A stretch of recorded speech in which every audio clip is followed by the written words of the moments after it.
এই যে একটা নিম গাছ, এটা পরিবেশের জন্য খুব উপকারী একটা গাছ, কিন্তু সরকার গাছ লাগিয়েছে বটে, এটা সমালোচনা করছি না, আমাদের ব্যর্থতা হয়তো নাগরিকদেরও।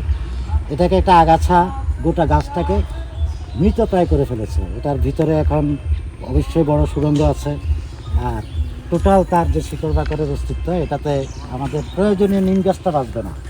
আমরা যদি আগাছা পরিষ্কারের ব্যাপারে একটু উদ্যোগী হই, আমাদের পরিবেশের প্রসঙ্গে যদি আমরা আরেকটু আন্তরিক হই, তাহলে এই আগাছার বিষয়টা শুরু থেকেই আমাদের নিয়ন্ত্রণে রাখা দরকার।